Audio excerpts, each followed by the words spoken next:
Attention, all curious minds, innovators, and trendsetters. It's time to pause, lean in, and get ready for an extraordinary journey as we dive deep into the fascinating realms of life, technology, entertainment, and business. Let's explore, learn, and grow together. Brace yourselves, for the next thrilling episodes of HIPTHER Talks is about to take off. Counting down from 10, 9, 8, 7, 6, 5, 4, 3, 2, 1. And here we go. All right. So welcome back, everyone. Welcome back to the HIPTHER Talks. I'm Zoltan. I'm the host of this show, as you may know. And today we are having a guest from Kiev, Victoria Grigorenko, the CEO at the Playa. This is an AI-powered personalization tool for iGaming. So yeah, but of course, Victoria can share more about that in her own words. So Victoria, it's nice to have you here. Yeah, thank you very much for inviting Zoltan. It's a pleasure to be here. It's our pleasure, of course. So yeah, we have this tradition here on the HIPTHER Talks that we'd like to give the opportunity for our guests to say a few words about themselves in their own words, of course. So like I said, it's great to have you on our podcast. So can you briefly walk us through your journey from McKinsey to founding the Playa? Okay. So like a small intro to my life. So overall, I pretty much had a very traditional, I would say, background, like doing finance, international business studies, and then joined first actually agriculture company in Ukraine. Then I moved to McKinsey, working in strategy consultant for 3 years. And after that, I was like, okay, no, I do want to move back to business and be a bit more hands-on. So I switched to investment fund. Well, almost, business, but to investment fund where I was also for another 3 years. And so the investment fund where I was working in, it actually was invested mainly into AI, ML-based companies, startups. And it was back in, it was founded in 2021. So it was kind of before all the hype with ChatGPT, when AI just kind of started to be a buzzword. And since I was involved with this industry, we had quite a big network of different investors with whom we were interacting quite often. And so one of the investors within this network was actually in both AI and iGaming.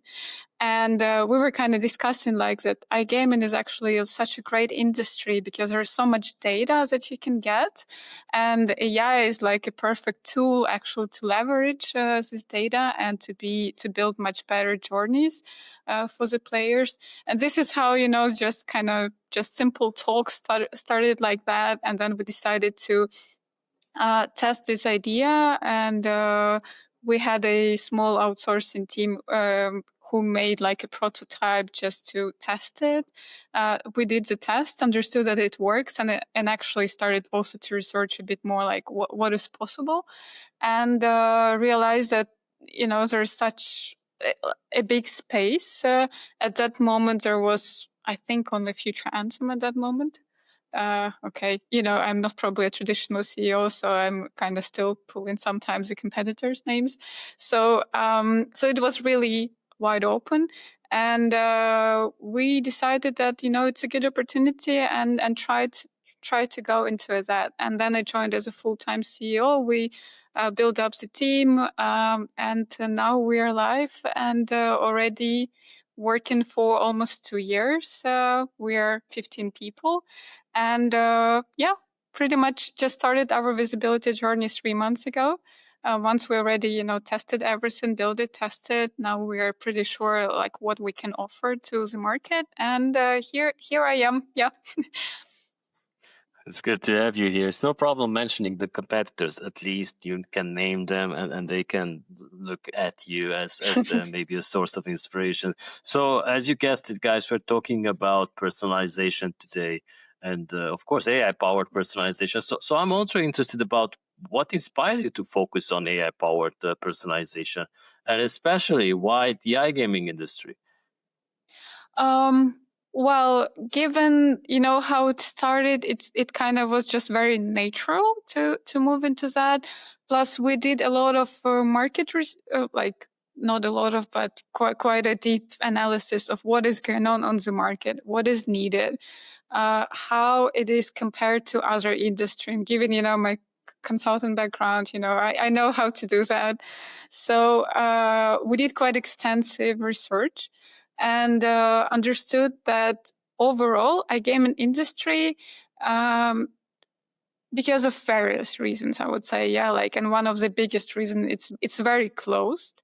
Such thing like personalization is not fully developed yet within the iGaming. However, when you look at the entertainment industry, kind of a bit broader industry that we're part of, personalization was here for already 30 years. So it seems like for us, it was so natural and obvious that, this is the future, especially once AI boomed. And it seems like now, there is a fast need to actually close this gap in iGaming. And that's why, it feels like this is like a great time, great opportunity, and a very needed thing. Maybe not everybody yet understand that. It's okay. We're going there. However, it seems like, I believe at least, that in 2-3 years, it's going to be like a baseline in a sense, at some time, typically when the industry is developing, you're just raising the bar. So the bar is kind of here. And at some point, just a personalized good player experience will be just a baseline for everybody else. So I feel like we're moving to that. And this is why I feel like that's a great opportunity to take on and to be here, and hopefully to also support operators be there too. All right. So in an article I read that you mentioned that hyper-personalization is the iGaming's next frontier, especially given the fact that it's powered by AI. So what exactly does that mean in practice? Because nowadays everything is powered by AI, but what does it actually mean in terms of hyper-personalization? Well, I will just probably give you a bit how we are as a team thinking, and I'm thinking about hyper-personalization and in practically, So in a sense, once you're a player, and you come to the product, you do want to feel like, this is something that was designed for you. And this feeling might be actually very subconscious already, because again, as I said before, personalization is 30 years old. It's older than Google. It's a fun fact, I would say. So big giants whose apps we are using almost every day, they're doing it. Yes, we can complain about it. At some point, Netflix was amazing. Now kind of everybody's complaining about it because it became super commercial in terms of personalization feed as well. But still, we already have been learning to consume more personalized journeys, on different products for over the last 30 years, which means that we are subconsciously are waiting for that as well. And that's why, when sometimes you just go and you see that's weird, this is 90s, this is the feeling that you might get sometimes. And so for me, hyper-personalization means that once you get onto this product, you actually feel like, it was designed just for you. Which means that there are a lot of details which need to be taken care of. So it's not just like you have a great selection of games relevant for you on the front page. This is just one part. You actually need to how the registration process feels to you, how the how you see that the product is actually getting to know you better, just to understand, to test some of the things, how it provides a selection of the games that you see, how it onboards you, how it kind of goes you through a bit different flow, how it suggests you the tournament that you're interested, how it tweaks communication to you. So there are like a lot of these little things within the player journey, how you interact with the product. This is for me hyper-personalization. And it sounds like it's a very difficult thing, and it is really a very difficult thing when you actually want to be super like hyper-personalized. But there are already a lot of small steps that you can take in order to start doing that, and then just make it more complex and complex and complex. All right. Since this is very interesting. Since you mentioned Netflix, it's a good story because they started around 97, and in 2000 they had their website which already offered personalized rental options for CDs, DVDs for people. It wasn't like 2000 wasn't that you were streaming movies because the internet wasn't so fast. You had the CD or DVD or video cassette delivered to your door based on your personalized journey when you subscribe to their offers. So I'm also interested about what are some examples of how AI can meaningfully enhance a player's experience, of course, beside the basic recommendations. So that's I would probably kind of think about it in a way that typically, we do feel like personalization is more around communication and recommendations. But we can use AI to enhance the foundation. And the foundation for me is actually understanding the players within, or the users, or the, listeners, the watchers, whatever is your product. Well, and I think this is kind of a bit of like philosophy of our company. So first, you do need to understand the players very well. And this is also very possible with the AI. So AI can be like an instrument that gives you the hints how to better deal with that person.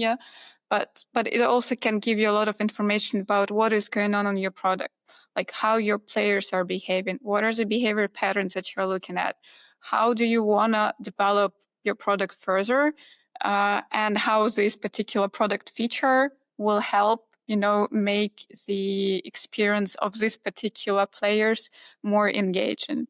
So I would probably think through that. You can use AI at different stages, and we typically divide it into like 3 stages. First is kind of you need to understand your player very well. Second is that you do need to detect the behaviors which are happening right now, either positive or negative. And then you can recommend in a sense.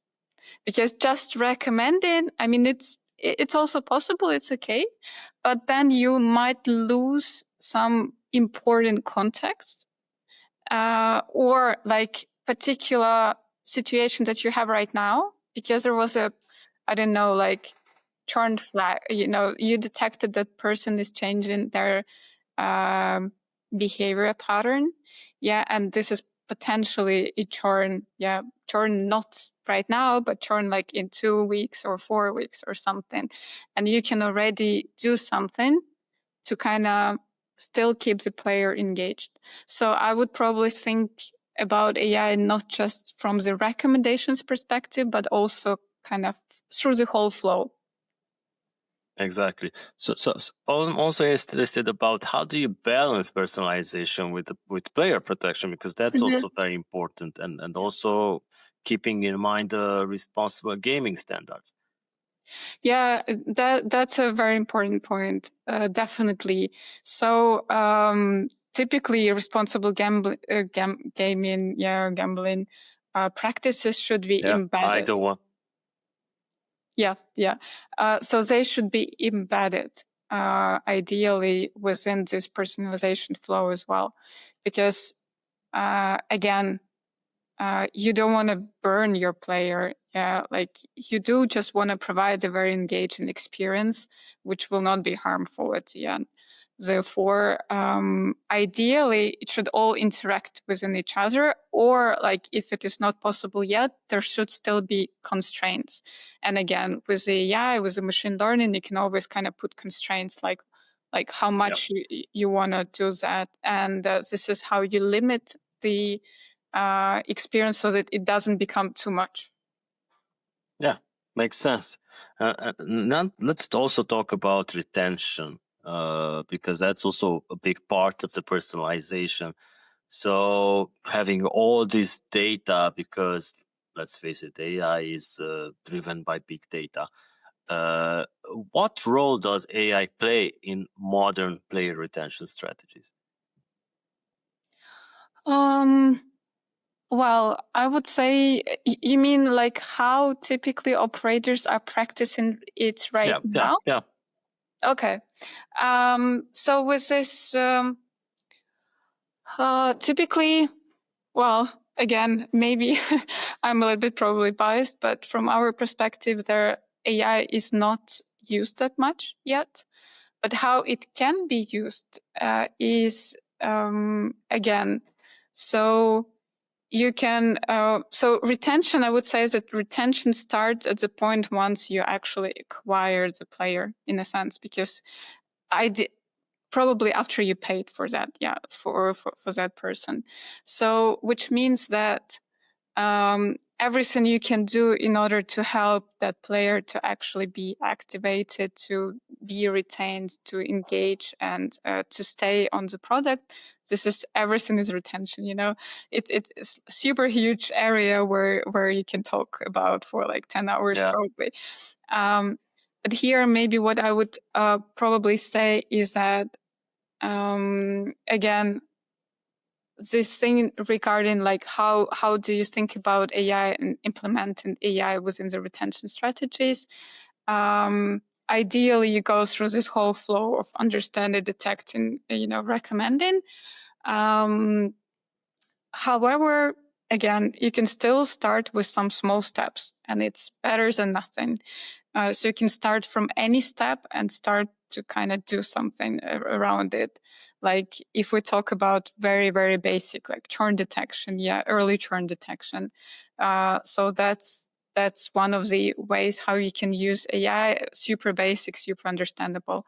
Then you can make it a bit more complex, saying like, okay, once I know that person is probably churning, like how to better respond to that. And then you kind of move into recommendation thing. And then you start thinking, okay, do I actually want to give a bonus to that player or not? Yeah. And then like, okay, if bonus, then which? Yeah, if like which again can be separated on like what is the bonus size, bonus type, whatever. And there are kind of multiple components that you can use for that. And then like, how do I better communicate with that person, through which channel, with which tone of voice, and stuff. So like plethora what you can do. Yeah. All right. So as you mentioned that, go ahead. Yeah. And I just wanted maybe to say, because you actually asked the question about what role of AI. So at the moment, it doesn't play a big role. It's more like manual business rules, what is done.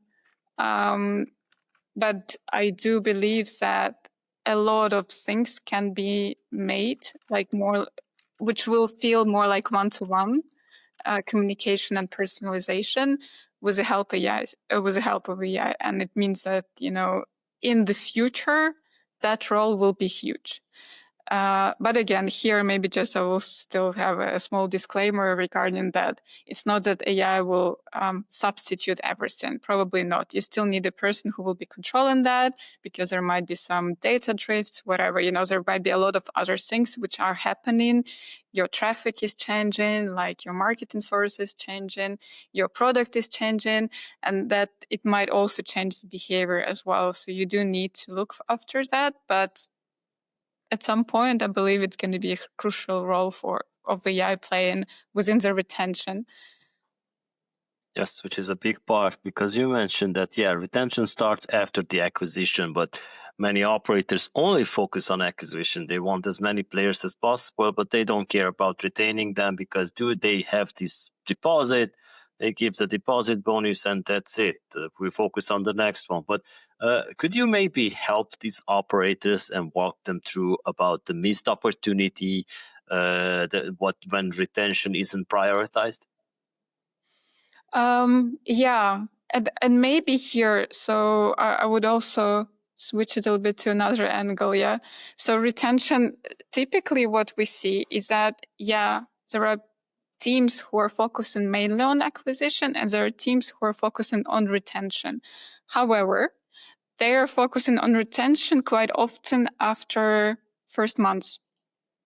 So this, time frame between first time deposit until 30th day, this is like no man's land quite often what we see, because it's either, marketing teams area, but, they're more focused on acquisition actually, rather than working with the players themselves, because this is kind of a little bit different thing that you need to know and do. Or it might be retention, but typically, there is often this conflict, like who's responsible for bad retention rate of the first months, like marketing or retention. And what we see is that really quite a lot of missed over here. So some operators don't really have any activation strategies for new players that they acquired.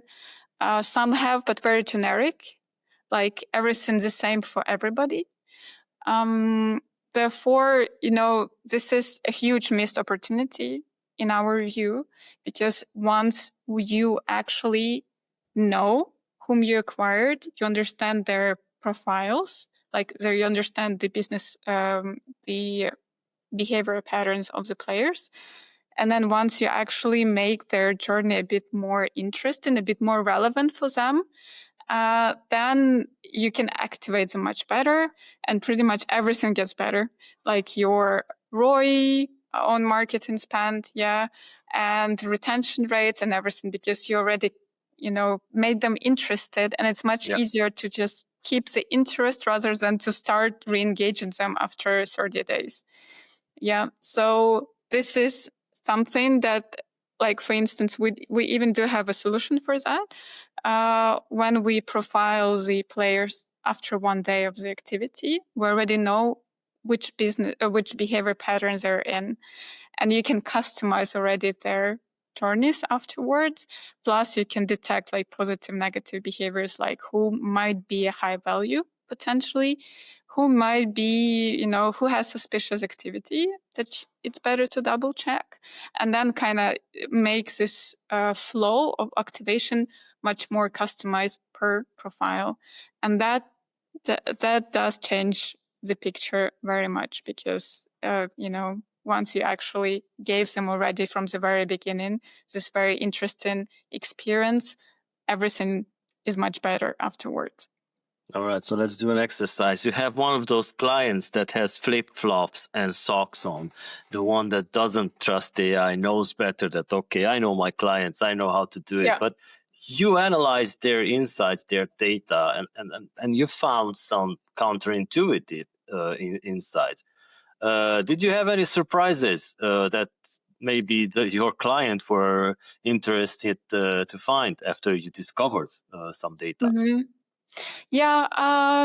So what's interesting, it's kind of, we typically do discovery analytics once we start working with somebody. And again, once you're working already within this company with this project for like some time, you kind of get a bit blurred picture in terms of like seeing something new. And from our side, what we see that our operators actually value a lot, that, we bring this a bit external picture, because we look at different operators and we already know like what to look at and like what could be interesting. So this is one of the things which are very helpful typically for the operators, and they're very individual because kind of we need to understand what we're going to work with before we train the models, and actually start them, because there might be specifics which are important and you need to take this into account. But I think like one of the very interesting case that we had is that we did a profiling for one of the operators of their active base. Yeah, and within the active base, there was a crystallized profile of bonus hunters coming, and and in a sense, it's kind of normal story. I mean, typically you do have, but once you actually have a profile which has quite a big share of your users, which are playing pretty much on the money of the casino, and you understand that, okay, probably we do need to look at our retention a bit differently and change something, because it feels like we're actually making people play on our own way, in our own money. So this is what was quite unexpected for both us and for the operator. And then, of course, it started internal discussions like, okay, so what do we do with that? Like, we do need to change the strategy. And do we do it like for everybody, or do we do it for this particular profile? And kind of the whole discussion just started. So sometimes, such little things when you see, you have to then rethink the whole way how you're doing that. And it's, it can be painful, but at the end, it brings value. All right. So let's talk about the painful part, because some organizations are fully embracing the AI transformation. Some have challenges, and of course, it's understandable. It's something new. But in your experience, what are the biggest challenges that companies are facing when adopting AI across their operation? Mm-hmm. I would say that typically I see two. One is around technology, the technical barriers that the companies have, like the legacy tech stack, especially when it's monolith tech architecture, and it's really hard to do something around it, because you do need to have a bit more functionality in order to build it in. So this is one of the things. It's not about like getting the data typically, but it's more about implementation of the AI within the business processes. And if you can't implement it, then you cannot derive the value. So that's one of the big things that we see. Another one is some have fragmented data around different sources, and you just need to kind of first pull it all into one data warehouse, because without that, it's going to be hard to do anything.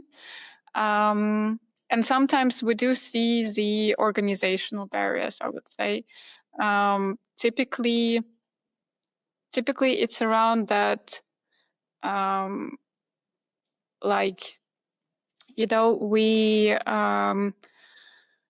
if there is no support from senior management, it's really hard to again make everybody implement it. So even if you have like one person who's super curious, very champion for the AI, and he wants to implement that whole scene and understand the value, it's hard to do it once you're just one person in the company. So like it's great if there is at least some working group who can do it together, and who can support the implementation within the company, because then it becomes just very, very difficult.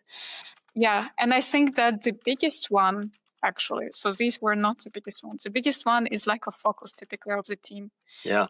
Because when we talk to the operators, everybody's like, many are very excited.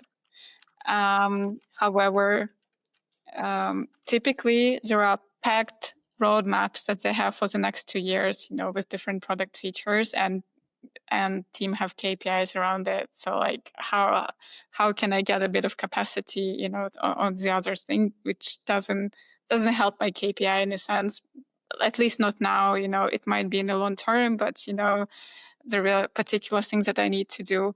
Or there is always a tendency toward launching a new brand or new geography. And this is always preferential rather than just, doing some quality work on what you already have. And of course, there's still quite a lot of emergencies happening. I don't know, there are some new regulations coming in, or some payment provider which stopped working or whatever, and it's understandable because it's business continuity. So this is something which is typically solved first. So sometimes we hear something like, we did a demo, the person were very interested, we did a demo, they were like, yeah, that's great, and then I would like to talk to my management, da, da, da. And then I'm coming back, follow up at some point, and they're like asking, so how's it going on? It's like, sorry, I didn't have time to actually think about it because, we had some emergency.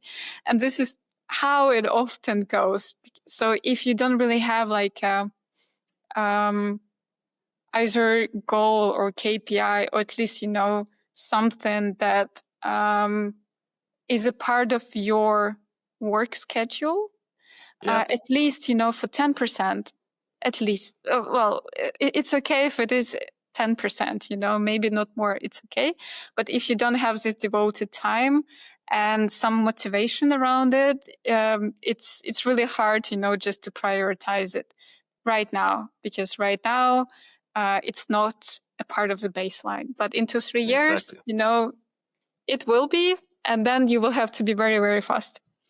Yeah, that's the problem, and I'm also interested about, based on your experience, what does the successful AI leadership within an organization look like?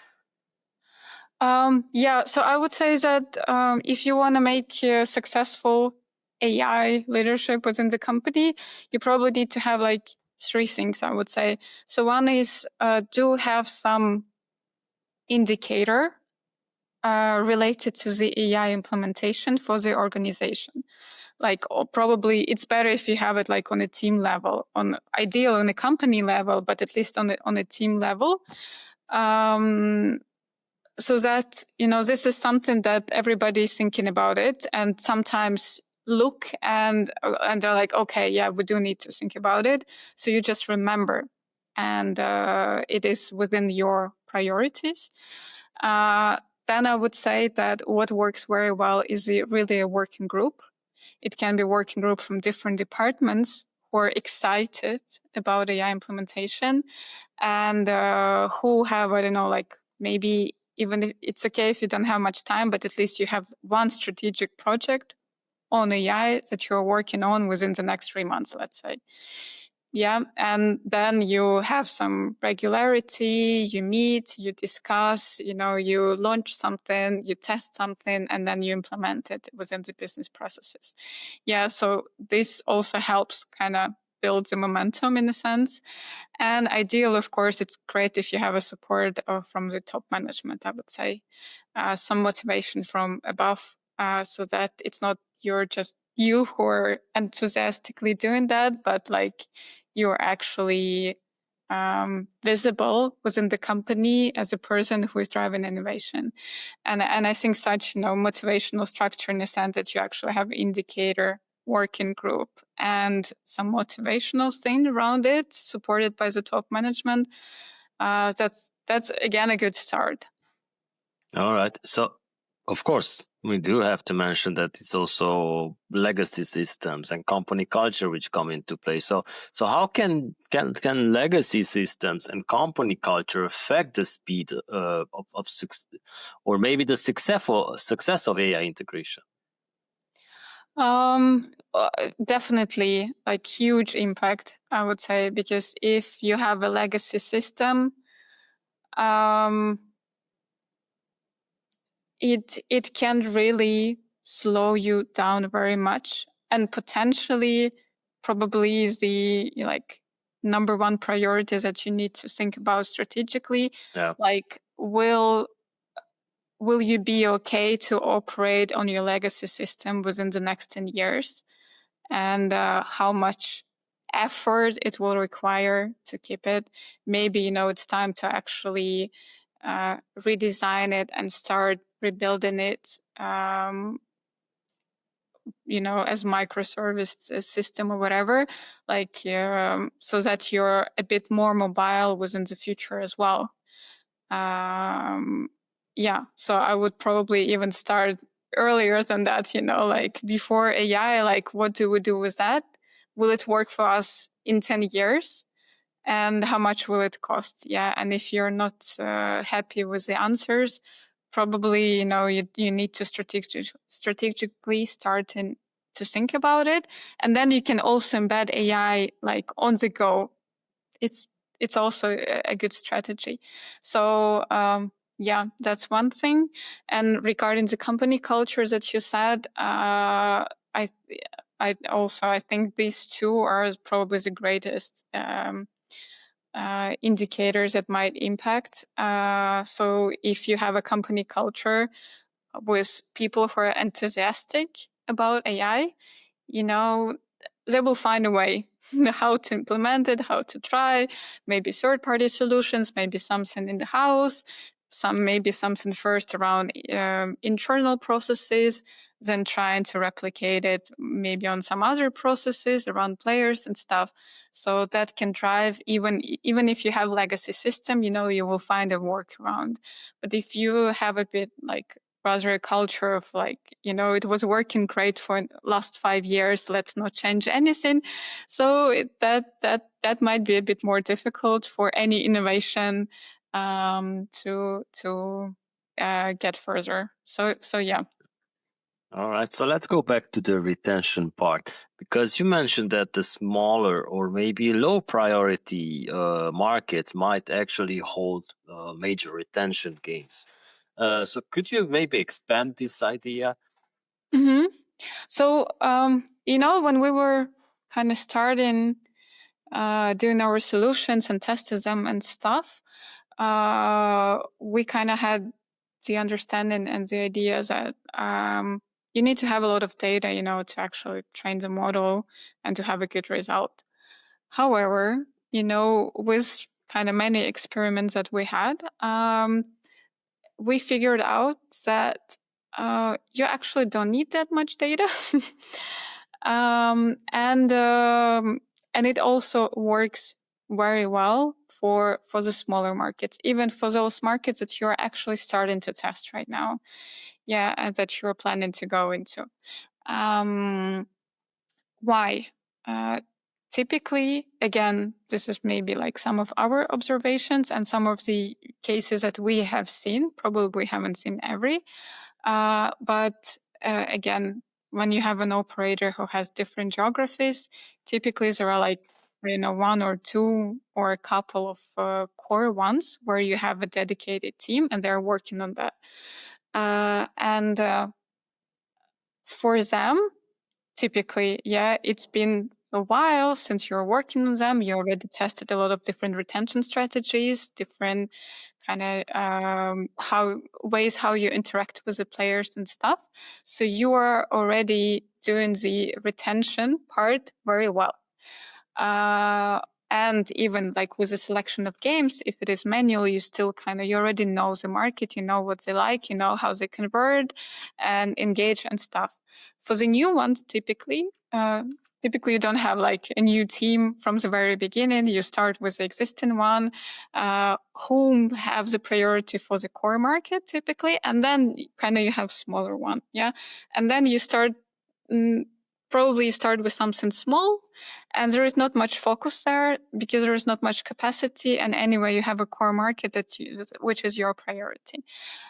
So what we see is that for these smaller markets, where there is not much focus around, recommendations are working even better because many signals that you get just by experience or by people looking at the numbers, you can actually get from the machine learning models or AI models, machine learning models. So that's why once you actually start embedding that here, it works well because you're already starting to provide a better experience. And another thing that we're also seeing is that once you have a new player come into your product, he or she are much more open to embrace something interesting. Therefore, like the experience that you provide with the help of machine learning models, it will already be enhanced because, sometimes you have an old active base and they already are used to what they had, and they're probably not that open to some changes. But the new ones are very open. So what we see that it really, sometimes works even better for the new players because they're just very curious and, can try out this new experience with you. All right. So why do you think that these markets, these like lower priority markets, are often overlooked? Well, it's just, resources. It's a constraint of resources. Everybody doesn't want to have a huge scaled up team. You need to be mindful about it, about your operational costs and stuff. So it's totally normal that, once you start this smaller market, probably you're reusing the same teams that you have for another market. Once you see that actually it can be scalable, then you provide a bit more resources to that.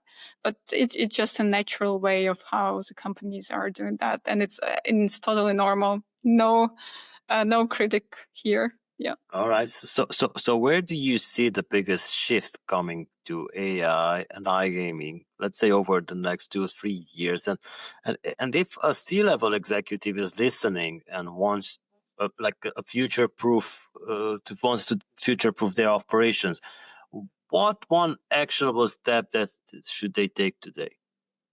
Mm-hmm. Well, that's a difficult question, I would say. So within the what I see, what will be very important in AI for AI in iGaming within the next 2-3 years, so I would say, I will be very consistent here, So I believe that in 2-3 years, personalization will be a baseline. Therefore, you still have time to actually do something around it. And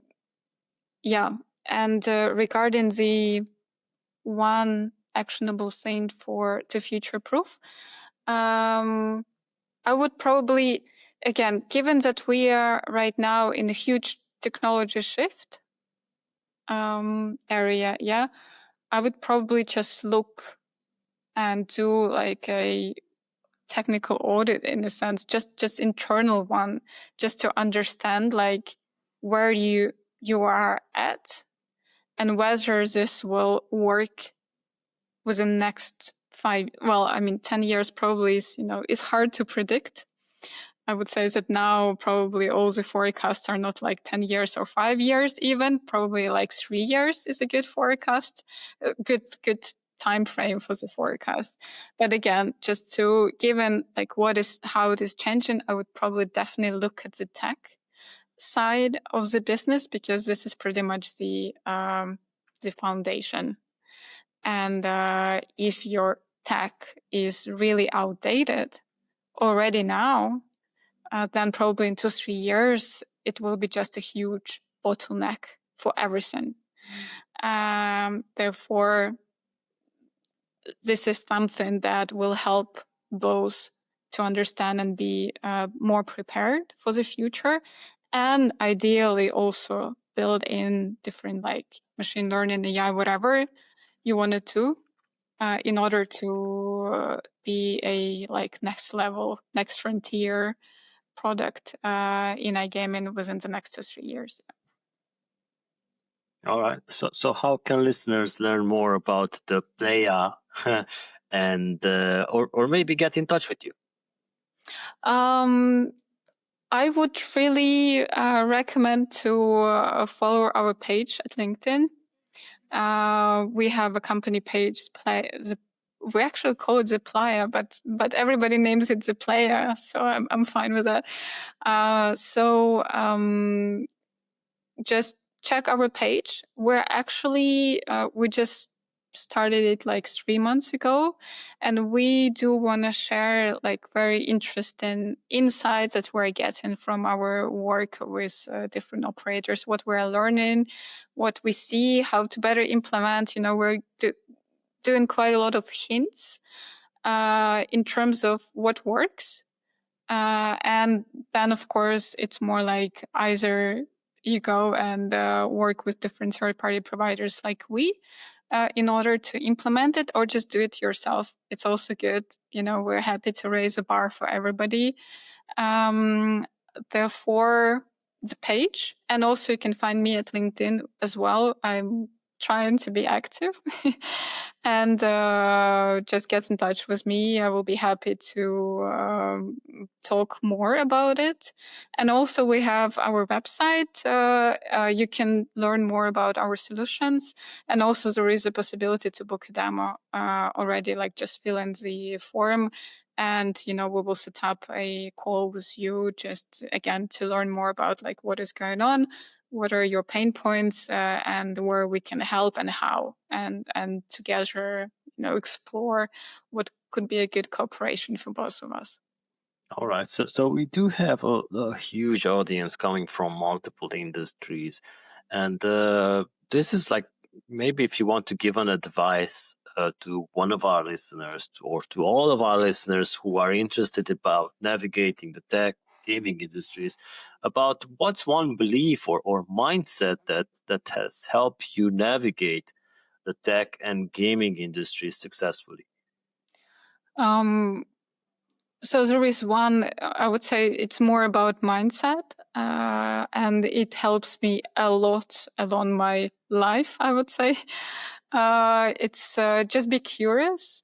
Just being curious about what is going on, like what are the new tech things which are happening right now. Like just follow maybe some interesting LinkedIn people, follow some interesting podcasts. So something where you can get inspired, learn something new.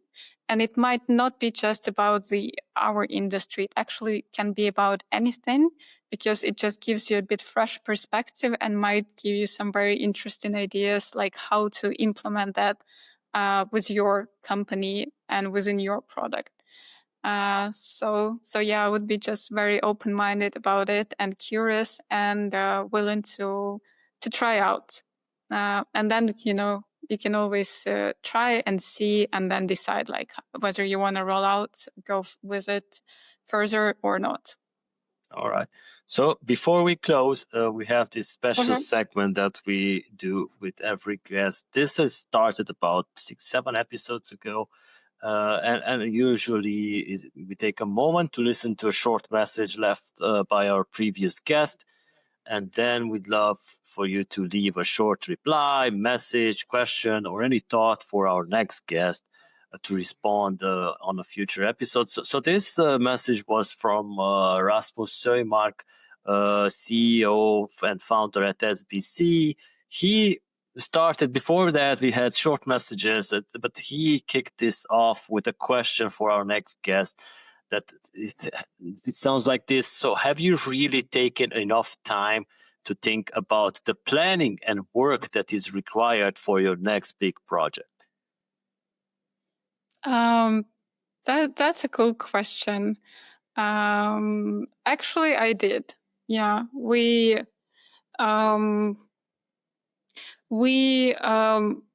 so, besides kind of normal way how you typically do it in companies, like planning the quarter and stuff, like doing retro and analyzing what, worked, what didn't, and planning the another quarter.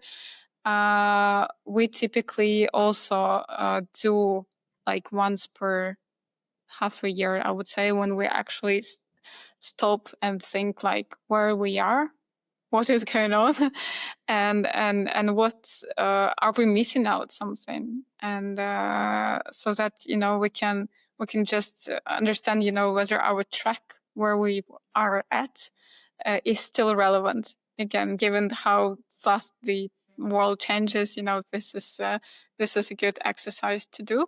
And so this is one of the things how we kind of plan, like really some other next big things that we want to work on. And another thing is that actually I had my vacation recently. And typically I just have I'm just rethinking again, like whether where we are going. So it's more like one exercise was more with a team, and this is more like exercise for myself when I am, in a sense, just kind of on vacation, enjoying my time, I don't know, nature typically. However, there is still kind of something which is on the background, rolling around. It's like, okay, so what could be the next big thing which would push us further and, bring great results, something like that. So, yeah. So, and again, during my vacation, I was thinking about it on the background, and I have an idea. And typically, it's like at least in my head, it should be like a puzzle, which I'm feeling like, okay, I'm close to it. So very close, this final part will be actually here, and I understand like, okay, what else we want to do. So I'm on this stage right now, and I think we're going to expand our solutions as well. And there is another thing that we see that there is a huge opportunity as well. There is a demand, and it could be interesting to add as well. But then it's coming in some time. Maybe we'll come to your podcast in 1 year, and we'll talk about it. All right, that's good to know. Okay, and now your message, or maybe short question for our next guest. I would ask, like, how do you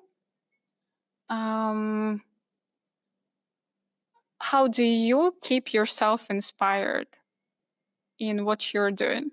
Yeah, typically it's probably more about work setting. Yeah, like, but how do you keep yourself inspired so that it's cool to come to work. It's cool to work further. It's cool to push the results and stuff. Like, how do you do that? I would be very curious to hear the answer. Mm-hmm. That's a good question. Make sure to tune in for the next episode then to hear the answer from our next guest. And Viktoriia, thank you so much for your time. And our audience for sticking around. You are awesome. Make sure to hit that subscribe button because not many of you do, but we do see that many of you listen and view our episodes. But yeah, it's good to have you here. All right. Take good care, everyone. We'll be back next week with more crazy stuff. Bye-bye. Thank you very much. Bye-bye. And that's a wrap for this section of HIPTHER Talks. Thank you for being a part of our journey today. Don't forget to tune in next week for more insights and discussions. Stay connected with us on Spotify, YouTube, Google Podcasts, Amazon Music, Apple Podcasts, and more. Until then, keep exploring and keep growing. We'll see you next time.